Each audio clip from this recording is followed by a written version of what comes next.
venezolanas, quienes pensábamos distinto.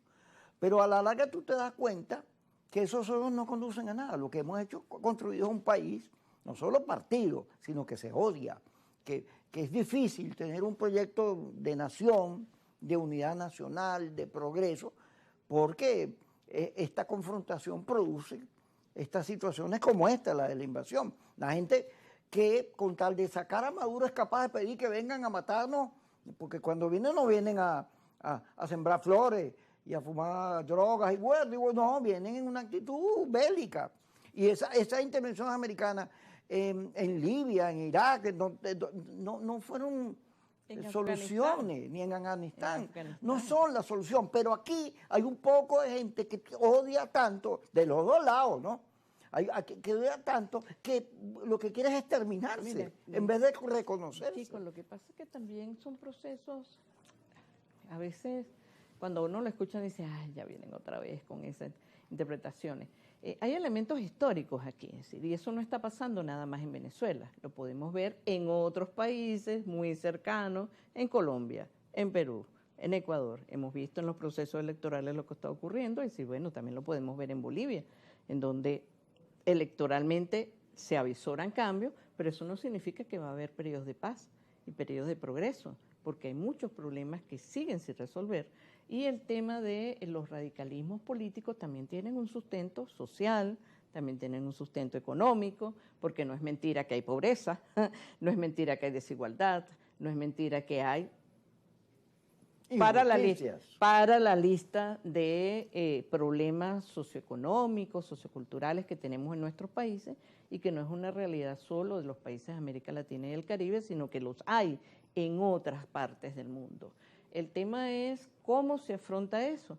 Lamentablemente las contradicciones y esos elementos tan dicotómicos son los que hacen cada vez más complicadas negociaciones, y no me refiero a las negociaciones entre políticos, sino esa misma negociación social, la negociación social de construir. Ahora, yo en eso sé que hay muchísimas desavenencias y sé que hay distintos enfrentamientos, pero yo trato también de magnificar los programas, los proyectos, las acciones concretas que uno ve cada día, y lo veo en la universidad, pero también lo veo en los espacios de emprendimiento, en donde no están pendientes de eso, o sea, lo toman en cuenta, pero dicen, sí, pero yo con eso no como, o sea, yo con eso está bien, lo tengo que tomar en cuenta, pero hay otra manera de construir, hay gente que está construyendo socialmente, políticamente, obviamente es muy difícil y el camino no es tan sencillo, pero ¿qué trato de decir con esto? El tema de la bipolaridad, o el tema de que no es bipartidismo, sino esa bipolaridad, esa dicotomía entre blanco y negro, o entre claro y oscuro, no es una realidad solo de nuestro querido país. Es de este tiempo. Y de este tiempo, es decir, lo vemos en muchos sitios y podemos ver la manera en cómo en Israel frente a los palestinos lo que está ocurriendo.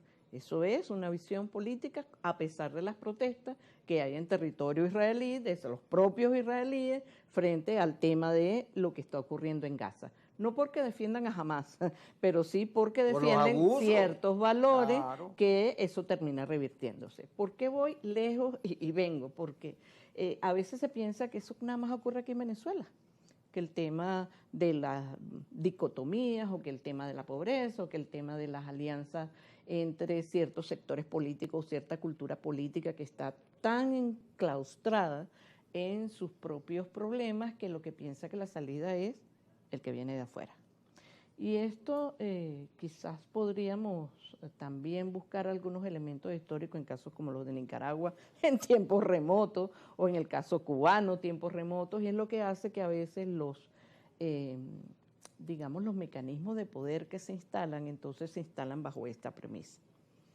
¿Por qué salto de aquí a allá? Porque el señor Trump en Estados Unidos también está ocurriendo lo mismo. ¿Cómo asciende él?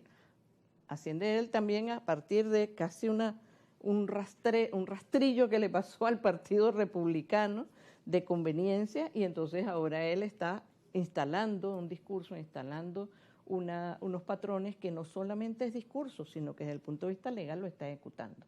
Y esto está ocurriendo en distintos países. En el caso nuestro, el tema de las ONG o el tema de lo que significan los derechos humanos o el tema de algunas otras cosas también revela esta dicotomía, y no es fácil decir que es que el otro es malo y yo no. Porque de la misma manera... Tú puedes decir los dos son malos. Porque o a veces son buenos y a veces son malos. Las dicotomías no son muy fructíferas, llamémoslo así, para construir. Lo que sí me parece es que independientemente de estos temas, porque la universidad tiene sus problemas, porque los emprendedores tienen sus problemas, porque los empresarios tienen sus problemas, porque, bueno, todo, hasta nuestras comunidades indígenas que se supone que la Constitución le garantiza los derechos, tampoco tiene los temas resueltos, pues sin duda son temas para afrontar desde el punto de vista doméstico por muchísimos sectores, ¿no? Pero fíjate, yo he venido poniendo mucho el tema de Colombia como ejemplo. Que es el hermanito de al lado. Sí, o sea, no. ¿Tú te acuerdas que Bolívar decía que Colombia era una universidad, esto era un cuartel? Pero en Colombia se matan. Nosotros no nos matamos como se matan ellos. Claro, pero las palabras del Libertador fueron en 1800 y tantos. Es decir, hay valores que se transmiten y hay elementos históricos que se transmiten, pero no es lo mismo ni 1810, claro, ni pero 1850. La muerte de Gaitán produjo una guerra de más de 70 años, 1 millón de muertos, una guerra horrorosa, terrible. Esa guerra llega un momento en que los colombianos viajaban por cualquier parte del mundo y los metían para el cuartico, los trataban como narcotraficantes, los veían feos. Hay un momento que la sociedad colombiana se da cuenta que eso no les conviene, que no les es útil, y se producen los acuerdos de paz. Claro, Kiko, lo que pasa es que decimos la sociedad porque pareciera que es una cosa así como abstracta, es decir, esa sociedad es compleja, y es una sociedad compleja como en el caso nuestro, ¿verdad? Entonces no podemos decir que en la sociedad colombiana se pusieron de acuerdo todos, sino que el nivel de deterioro y el nivel de conflictividad llegó a un punto en la que acciones duras desde el punto de vista de apresamiento, de el asunto militar, de poder luchar contra ellos era importante, ¿verdad? Pero, ¿cuánto ha costado eso? ¿Ha sido constante? ¿Ha sido perpetuo? Es decir, ¿cuántos procesos de paz ha vivido Colombia desde los años 30 del siglo pasado hasta ahora? Es decir, hasta un premio, más de 20, hasta un premio Nobel se tiene, ¿verdad? Y han sido distintos procesos. Pero hay un momento en que los países se dan cuenta, perciben su destino y cambian. Yo de verdad tengo mis reservas a hablar del país. No, países. Porque son las sociedades complejas que se van acomodando. Así es, las sociedades de los tiempos. Pero fíjate, Sudáfrica.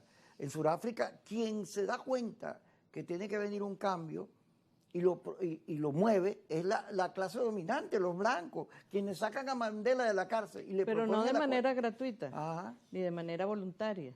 Pasaron más de 40 años y muchos muertos de sanciones desde las Naciones Unidas para poder ver un proceso de paz, entre comillas, y luego unas características de proceso de paz. ¿Cuánto tiempo tiene que pasar en Venezuela para que nosotros nos demos cuenta que ese nivel de conflictividad que tenemos no nos lleva a nada? Yo soy internacionalista, no pitoniza. Sin embargo, asumo que lo que está ocurriendo también